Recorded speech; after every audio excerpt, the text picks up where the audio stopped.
Pushing the boundaries of expectations, rewriting the rules of adventure are the reasons we get up in the morning. We share your hunger for a life without limits. We're just as hungry as you guys. Hello, KBs. Welcome back for another occasion for being edified, celebrated, and encouraged all in one place where you are championed. I am so glad to have you back with us today. StephenCanyon.com is the website.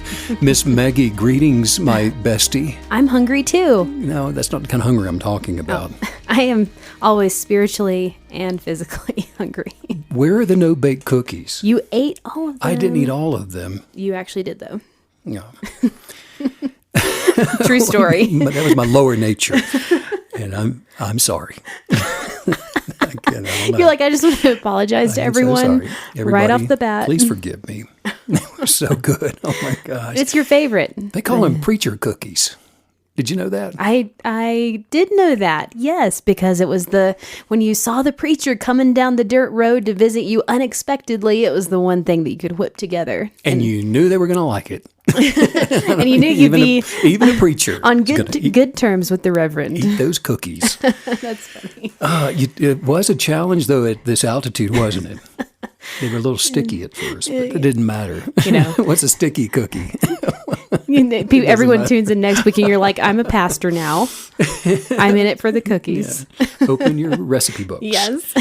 That's amazing. The weekend is approaching again, Steve. Mm-hmm. I don't know what to do about it, but paint.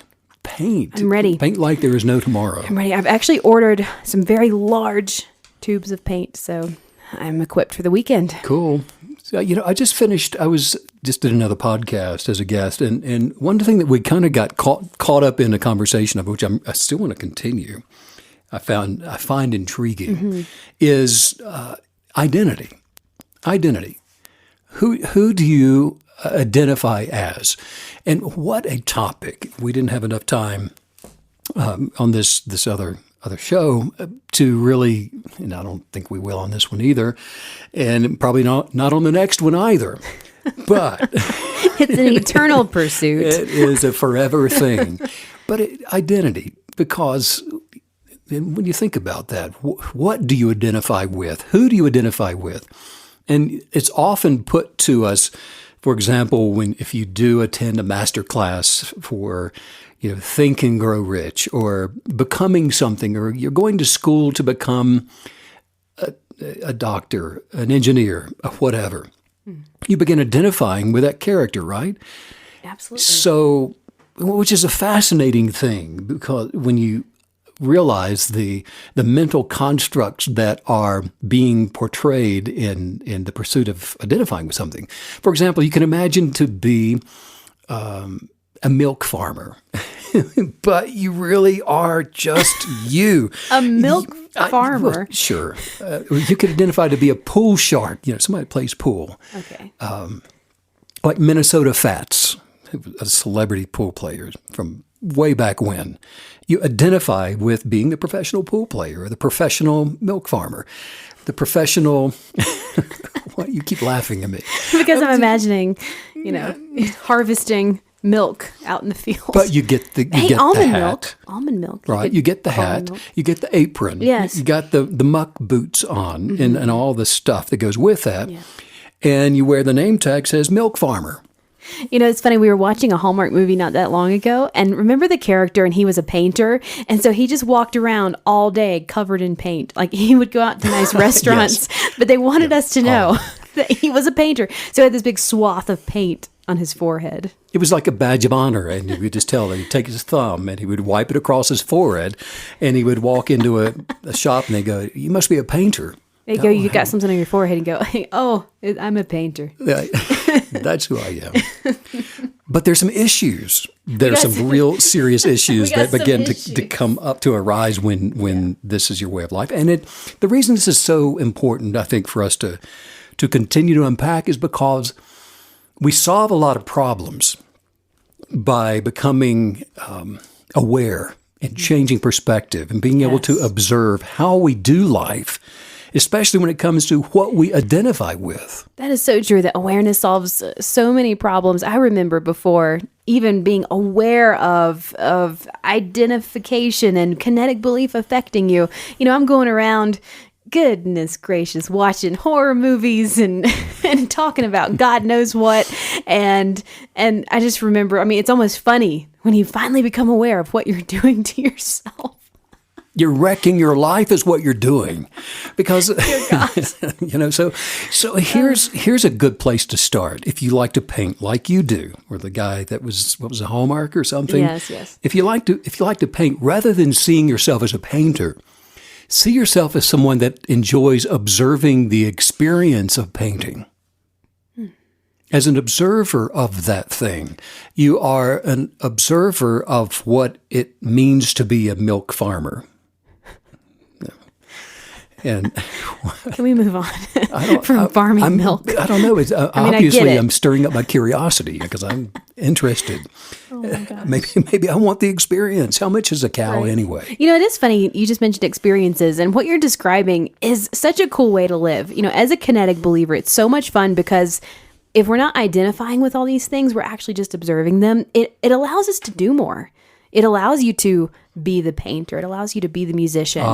There's so much more you get to experience when you're not gripped by this one, outfit-based identity. Could it be that you're onto something? Because now, if you're not the milk farmer, you can't lose at milking cows, or when you simply observe, there is no sense of winning or losing. I haven't seen that look too often, but I enjoy it. I think you saw it yesterday when we wouldn't stop talking about pudding. Well, there it is. You're a pudding farmer. So anyway, but you can imagine that you are a doctor and you are whatever it is. But as an observer of these things, you begin to take on a new sense of perspective regarding who you really are. All of us, the doctors and the farmers and the practitioners of any kind, all of us, painters, whatever your skill is, we really are all the same in that we are all manifested from the architect of love and light and joy and happiness and wealth and health and peace. That's the essence of who all of us are. And that's why it becomes so vitally important to your success, regardless of your pursuits in this life, in this world, that you begin from that platform. And even if you have the experiences of a surgeon, regardless of a lifetime of that, you still are love, light, joy, happiness, wealth, health, and peace, and made from the substance of those things. I have to say, for me personally, this topic is so important because I think different things that we maybe have identified with in the past can be so much more overwhelming and even suffocating than others.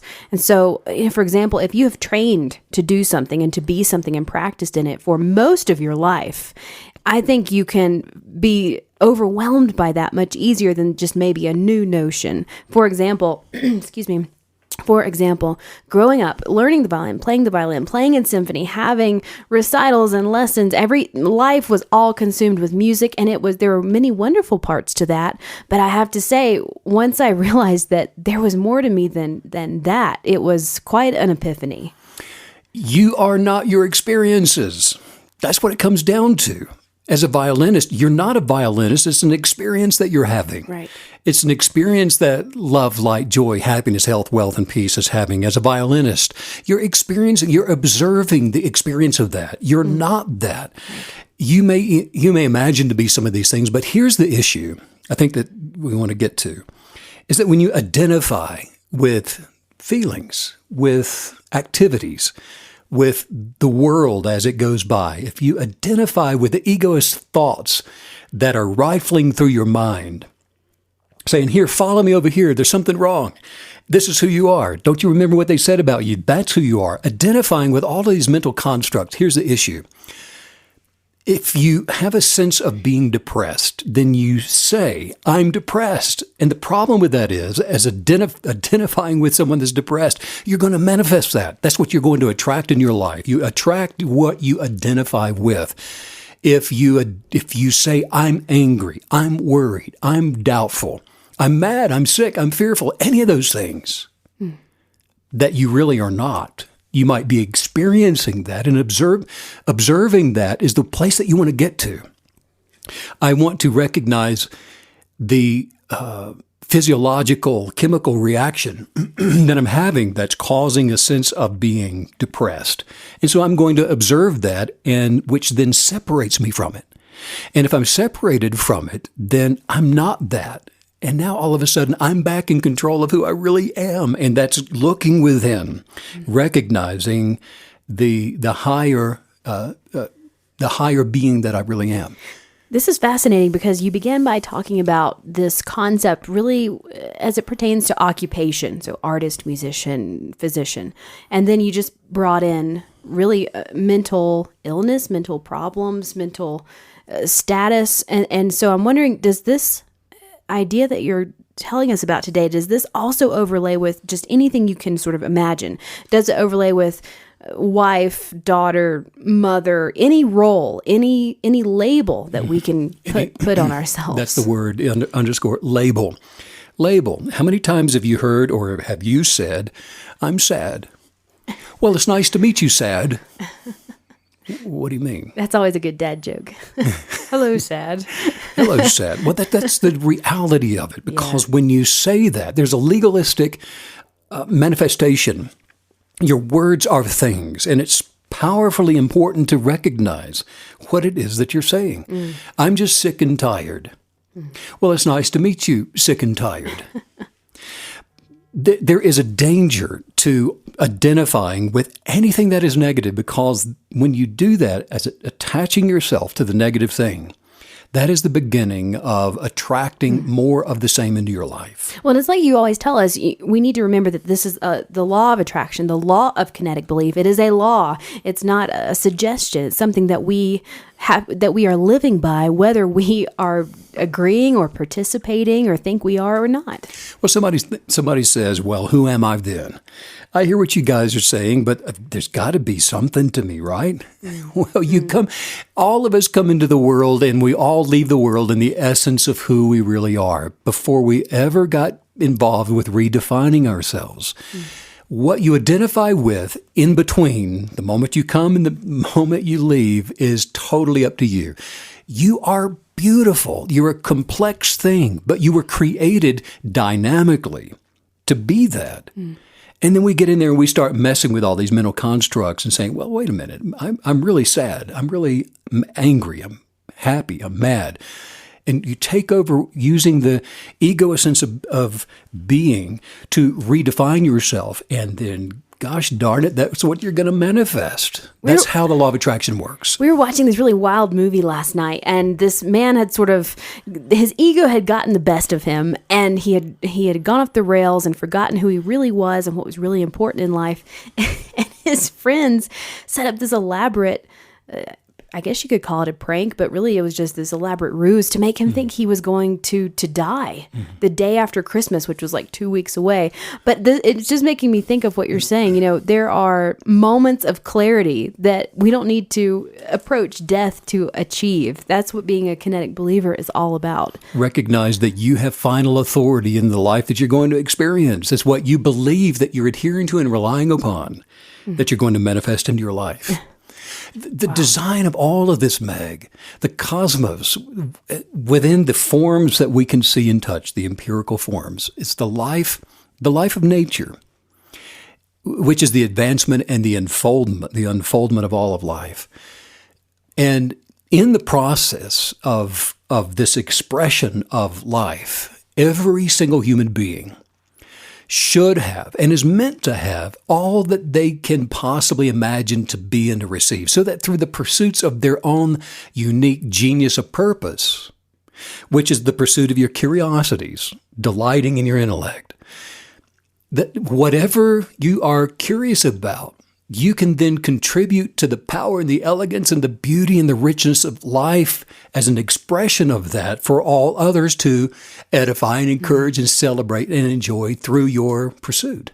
I have to say, for me, this is always something that I get a little mentally tangled up when I try to separate out the essence of self, my original, my highest self, my genius of purpose from the things that I'm putting my hand to, even from the clothes that I'm wearing, wanting to be seen in a certain way or viewed or feel a certain way.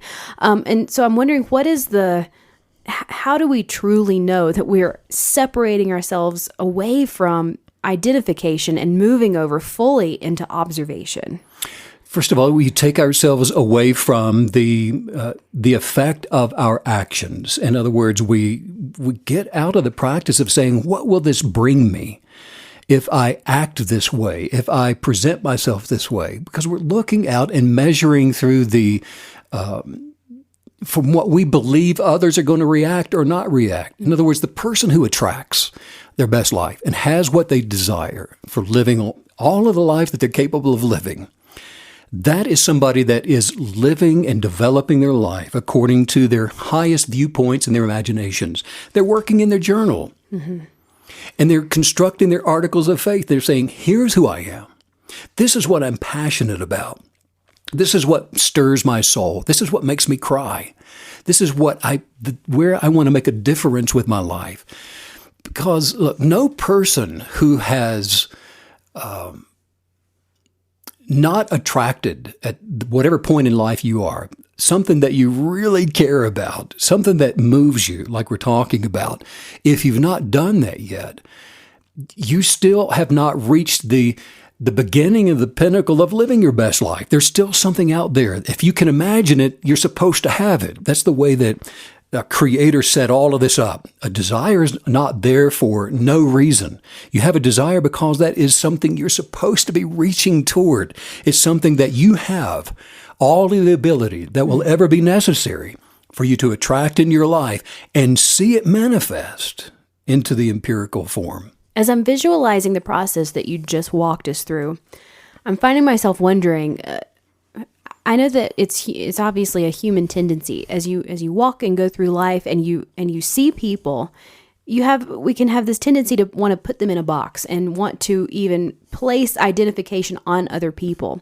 And so I'm wondering if I'm doing that as I go throughout my day, if I am labeling other people, does that affect my chances of not labeling myself?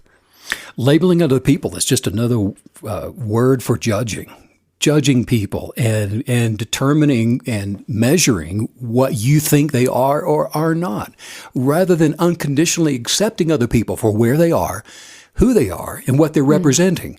Because, look, Meg, life has advanced so far to, here we are with 2021, already talking about 2022. Oh, I saw something crazy the other day. Somebody just made the point. They said, a kid born in 2020 will be 80 in the year 3000.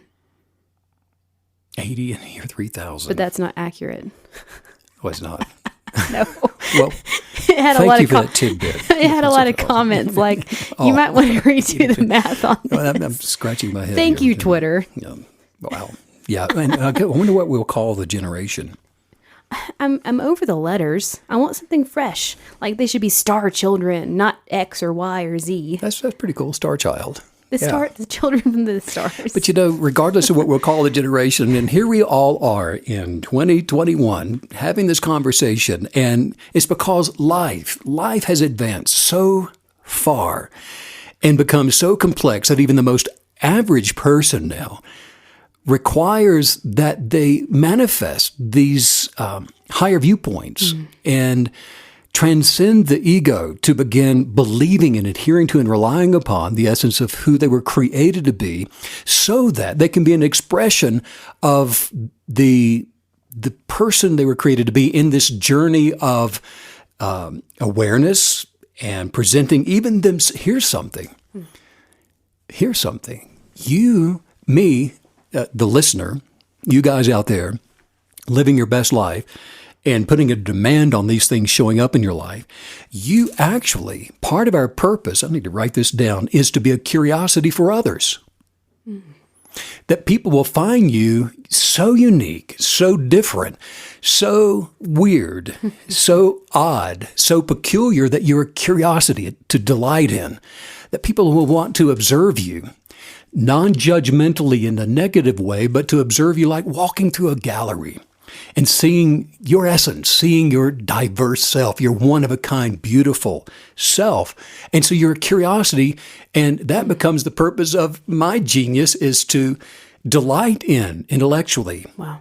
Through the curiosity of what makes you so weird. I think it's so interesting that everything that you're saying today keeps coming full circle to not just be about us, but this is really taking us back. And I feel like you're leading us back into to be reminded of the higher consciousness, the one consciousness that we're all a part of. So, as we work on ourselves, being observing and not identifying with labels, I love that we're doing this as a whole, and that we're affecting others and vice versa, and it's all interconnected. This is very cool. It's all interconnected, and everything is the proof of what we're talking about, Meg. You have higher education. You've got people that are doing anything that they can to improve themselves. They go to the gym. They try to eat better. We try to have better relationships. Everyone there is an unction that is saying, be better, become better, mind your manners. Work on that first impression. Get a better education. Get a better job. Make more money. What is all of this? This is the inclination for life, to pursue more life, to expand, to become more. It's built within the human being to desire all of these things. Everybody has this construction of an element within us, and it's biological as well as spiritual, to want to develop and to grow. It is the natural inclination for the desire for growth for us to become all that we're capable of becoming. And the proof is in the world around us. We are living in the most remarkable time in the history of this planet where enlightenment has grabbed everybody. The planet is being transformed, and it's part of the evolutionary process of this spiritual being within the natural being. All of us having the same kind of experience, and it is drawing us. It's pushing us. There is an inclination to become more that no one can deny. Mm-hmm. Now, where you go to the well to drink from this essence of life, that is up for grabs. But what I am telling you, what we talk about every day in this podcast, is that it is the power, the quantum physical power, and the power of faith, the power of belief. Philosophies have pointed to this from the beginning of time, that kinetic belief, the energetics of a belief that is immovable, that's not double-minded, that you are adhering to and relying upon. That is the rocket fuel that creates the life that we're talking about and expands you to become more, because it's still up to the individual to pursue these things. This enlightenment, this desire for enlightenment that's permeating society right now, as you're describing, is it because you mentioned evolution? Is it because of just a pure spiritual evolution, or do you believe that it's also because of technological advancements that have, even given us the time and headspace to even consider these things? Obviously, not needing to, plow a field from sunup to sundown and then crash into our beds at night, and having all of these amenities and advancements. Does that affect this? Absolutely. The technological ability that we have now on the collective, on the worldwide playing field of consciousness, has just reached the point where the population is great enough. There's 7 billion people on the planet. And we're close to everybody having the same intellectual level of consciousness, of expectation, thinking alike, and with the same desires and the same kind of imagination, which is the very thing that is pushing that evolutionary process of enlightenment to transcend the ego state, where the world is changing. Governments are changing. The collective is changing. Expectations are changing. And the individual is ultimately what will be celebrated on this planet. Mm-hmm. And that is the thing, the diversity of who we are. None of us just alike. That's the thing that makes us alike. That is going to lead us into the next level of consciousness. Is this also widening the gap between those who have chosen enlightenment and those who have, maybe, I guess you could say, woken up, and those who have not? widening the gap between those that are still asleep and those that are awakened. And what particular part of that? Well, I'm just curious. So if this additional time and this additional awareness that this evolution and these technological advancements have given us, if that's allowing us to be more focused on higher self, more focused on enlightenment, does that also mean it goes in the opposite direction, and that it's causing people to sink deeper into depression, deeper into anxiety, because the extra time is given to everyone? There's only an appearance that they're going deeper. What's actually happening is that people transcend. As you transcend as a kinetic believer, with an ability to, and on purpose, manifest, on purpose, attract, on purpose, change circumstances before you even arrive. And you're doing these things without putting your hands to it. That process of transcending will make it appear as though other people are digressing, when actually they're still in the same state of consciousness. It's like a rocket leaving the planet. Earth is not going in a different direction necessarily. The rocket is leaving. And so there certainly is that separation. However, through that evolutionary process of transcending, just by those who, let's say, haven't caught a ride on the rocket yet, just by it being in this realm, the transformation occurring in this realm, and the observation of the rocket leaving the planet, that changes things. It's cause and effect. It's like the butterfly effect that we've talked about so many times. Everything changes. You cannot do one thing without the world feeling the effect of it. Is that connected to being a curiosity, like you were just talking about? Awareness, yeah. Awareness, your curiosity, the example that's being set. Whether someone pursues it day one or not, you're still affecting change. As one goes, we all go. What a powerful purpose and mandate you're really giving us right now, to go out into the world every day and be an example of the contradiction, to be an example of a different way to live to people, in how we dress, how we speak, how we're walking through life. This is it makes it more exciting, doesn't it, to leave the house every day? Yeah, that's right. And it goes back to, if you want to change the neighbor, change yourself. If you want to change the neighborhood, change yourself. Yeah. You want to change the city or the country that you live in, you change yourself. Because regardless of where you may reside in the entire world, and especially in this age of technology, like we're talking about, the postmodernism world that we're in now, we see rich and poor, enlightened and not enlightened, educated and the not educated, that living side by side. And they are there in the same environment. And so often they can even be engaged in the same line of work. Maybe they're identifying, you've got, a town of milk farmers. But some of them are enlightened. Some may be wealthy and others at a different place. It doesn't matter. You make the most of yourself only by agreeing with the identity of whom you were created to be, to enjoy, to use, to experience, and to have. And refuse to allow anyone to re-identify you with a negative and to call you names, to bully you around, to tell you that you're less than anything, less than something is a negative. And so you cast down that imagination. How do you do that? You do it as an observer, saying, that's not who I am. And go back to your journal to see exactly who you are. I love that you just took us back to the journal, because that keeps popping into my mind through this entire podcast that, okay, how am I going to do this? How am I going to make sure that I'm being an observer, that I only identifying with my true self? And that's it. It's the journal. That's, the word, you always call it a blueprint. And that really is the perfect word for it, because you have to, I grew up around construction projects. My father and my grandfather, they were building houses nonstop.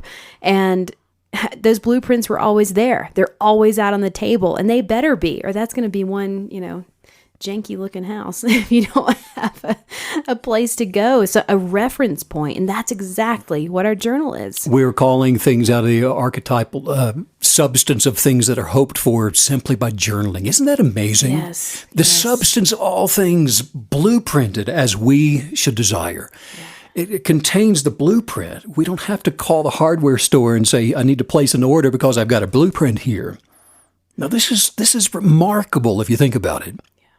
You create the blueprint, and within that blueprint, in your imagination and desire and your gratitude for what you're blueprinting, what you're believing about yourself, and the words that you're going to speak, the language that you're learning, and the action, your willingness to show up somewhere, that's the energetics behind your kinetic energy that's going to attract the substance you need to build that house like you're talking about. But it comes out of the universe. All things that are seen come from what cannot be seen. That is science. That's quantum mechanics. And this is what makes things work for you. And this is what manifests the life that you're experiencing now and the life that you're going to experience in the future. But it will not take things away from someone else when you do it this way. You're not going to bring someone else sorrow. You're not taking an opportunity from someone else when you're creating from what cannot be seen. And this is the creative assignment that comes directly out of the expanding universe that we're all part of. You know, Meg, when we identify, like we're talking about with winning and losing, taking from somebody else in competition, whatever it is, from other human beings, we're actually putting ourselves in a position of abusing the dominion that we were created with. And what happens is you become a manipulator. And you're manipulating people and things by meddling to take or to construct your persona. I'm going to control what people think of me. You know something? What people think of me is none of my business. Right. It shouldn't be any of your business. Right. If you're a KB, enforcing the power, creative power of kinetic belief to work in your life, to get rid of, the first thing you got to do is just get rid of the thought of competing with anybody else and be inspired by them, appreciate them, and unconditionally love who they are, where they are, with what they're doing, their talents. But use all of that to advance your skills, to delight in the observation of what you're putting your hands to.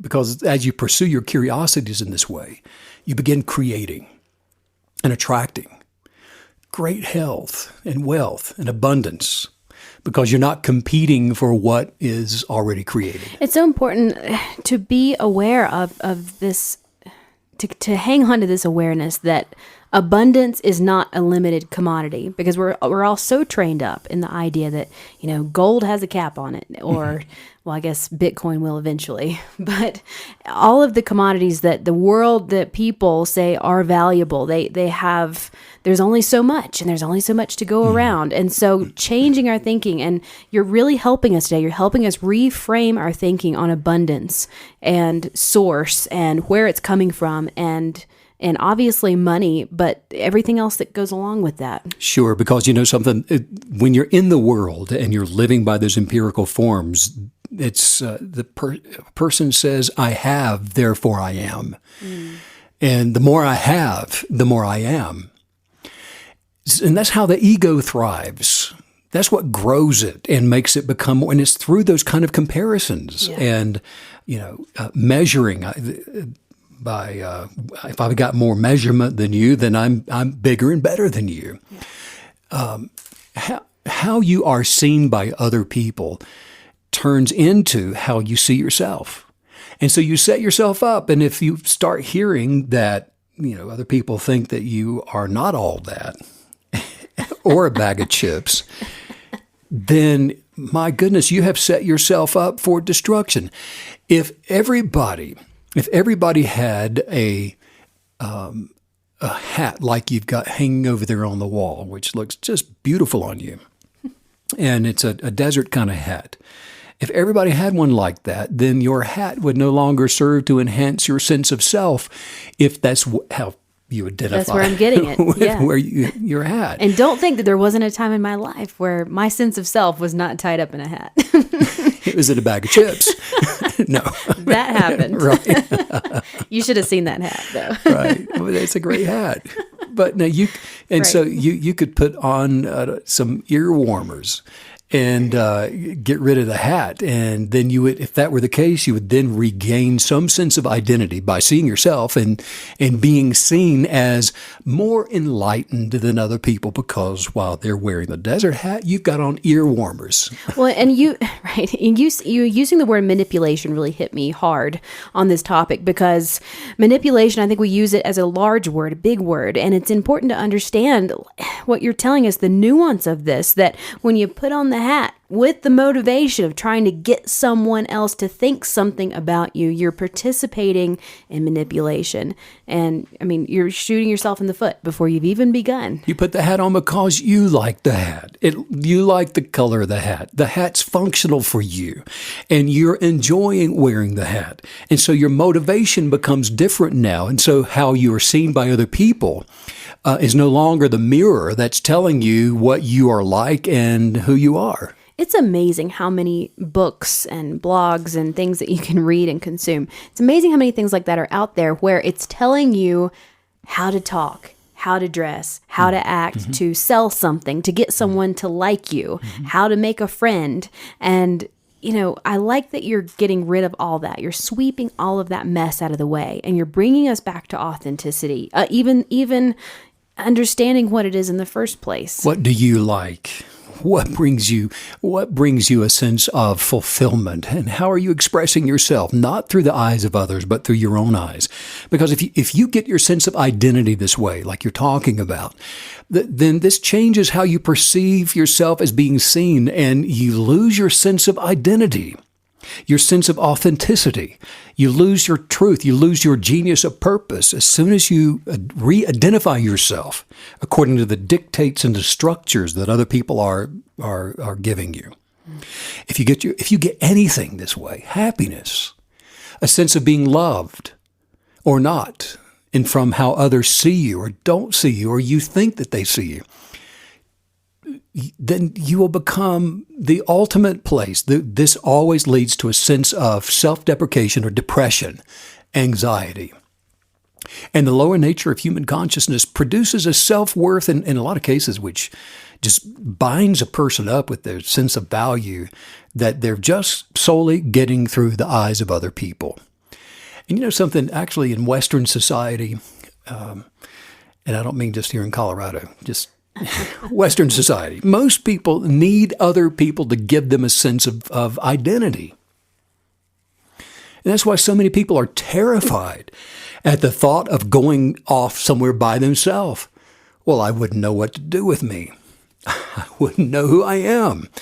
And if you live in a culture that to a large extent equates itself this way and gets its value with maybe how much wealth you have, in this collective delusional state of being, it will condemn you to chasing after things in life for the rest of your life in this delusional hope of discovering identity, of this personification that's not authentic, it's not genuine, it's not real, just for advancing to complete some kind of sense of self-worth. But here we are in this world that we're talking about, which is an egoist sense of being. It will never be enough. It will always leave you feeling vacant and hungry and not satisfied. Looking without rather than within for value leads to failure, leads to depression, it leads to poverty. Looking within, however, for what already is, that is the thing that manifests the abundant life. One of my favorite things that you are always telling us and reminding us of is that we don't have a life, we are life, and therefore we cannot lose it. And I feel like I'm understanding that you're telling us now that we must identify with things that are forever, that are eternal, that we can't possibly lose. Because otherwise our identity is going to be flipped on its head every other day, because we have something, we've lost it, we've had something, we lost it, we're up and down. So I'm wondering, how do we find these things? How do we make sure that we're only attaching ourselves, only identifying with things that aren't going to go away, that aren't going to change? Well, this is the labels again, isn't it? This is good, this is bad, this is right, this is wrong, this is better, this is worse. And we are all connected by source. And this explains how you can just absolutely know it in your knower when something is wrong or when something is right, according to the wisdom of what is best for you, for your abundant life. And it's something that all of us share energetically with. It's with it. We're all connected this way. And it's through the synchronicity of this connection that we begin to understand how, well, like in quantum mechanics, entanglement works. And so when you imagine things as, like you're talking about, that you desire them to be, with the right motivation, because you delight in your curiosity, and you can tell that's an extension of you growing and developing. The vacuum that you're filling up with these identity acknowledgments begin to fill you up with more imagination, with more desire, and you begin attracting more because you're increasing in the awareness of self that way. And so it's by holding on, Meg, through the journaling practice and through meditating in your quiet space that you've organized just like you want it, that you hold these highest thought forms, which are the archetypes of what you are going to see in your life if you continue on the practice of kinetic belief. It's going to show up. And for wealth, for health, whatever it is, that you are imagining to possess this way. Your attachment to the things that you're imagining to possess are literally, they are going to melt away the stuff in your life that does not harmonize with what you're imagining to see. And, this becomes your reality.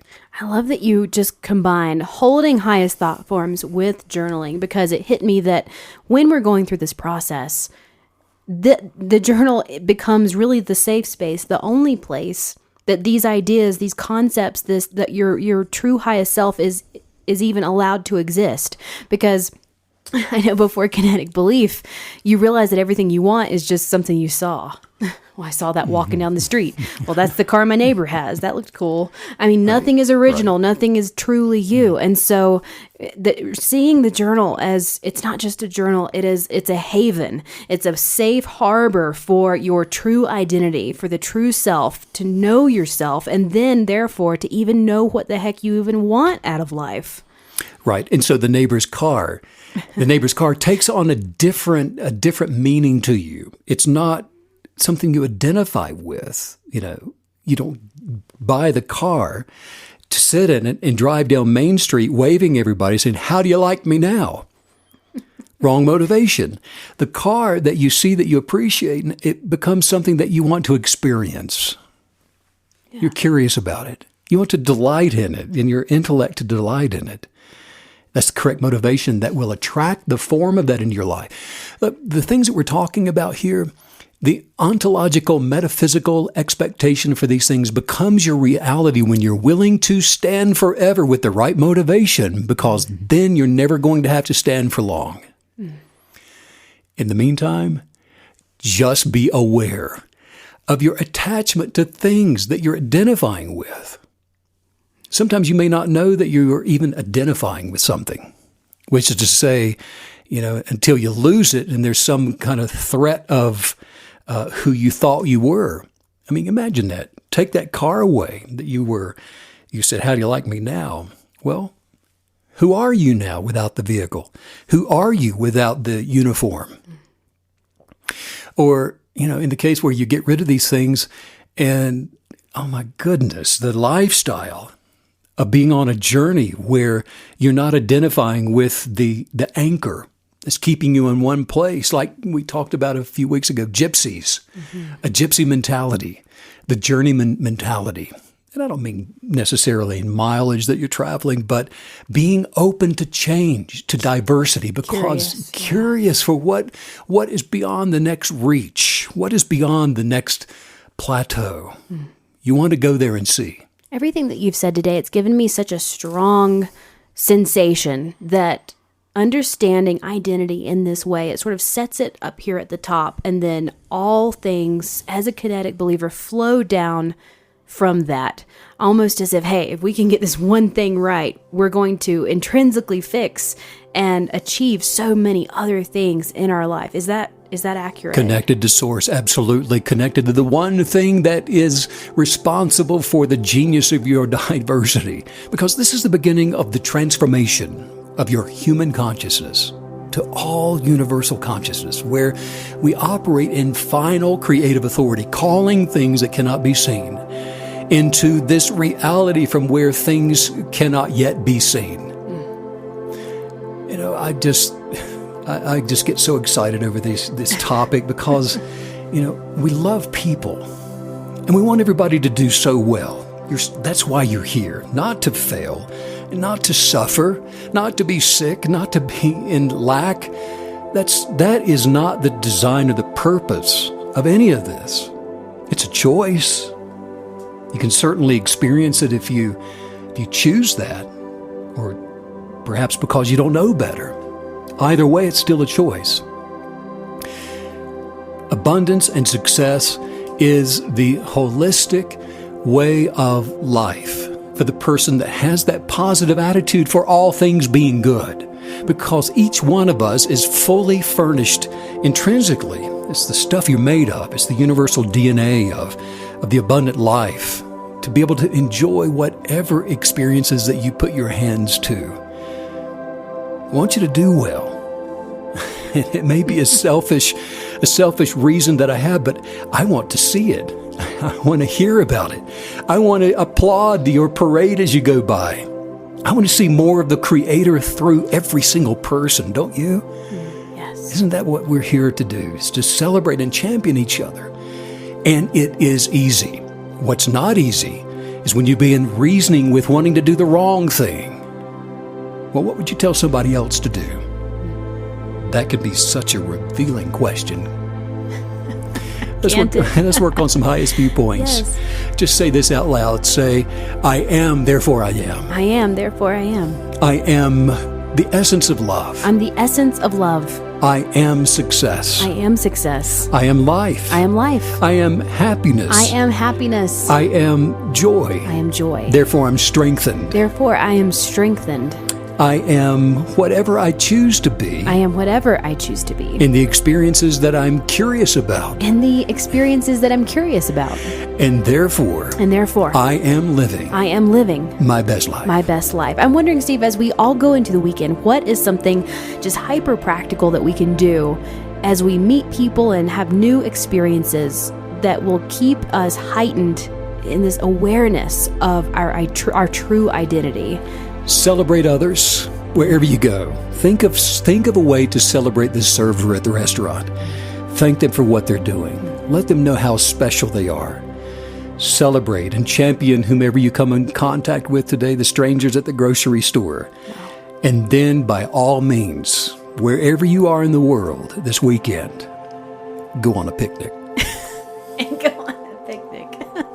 We talked about the journal quite a bit today, and we actually just got a fresh, new, beautiful shipment of these in. So if you go on the website, stephenkenny.com, and you order one today, they ship within 24 hours, which is super exciting. So get your third, your fourth, your fifth journal, whatever it may be. The 100-Day Guided Journal is life-changing, sending out much light and love to all the KB creatives all around the world. And thanks as usual, Steve, for all the wisdom. Bye.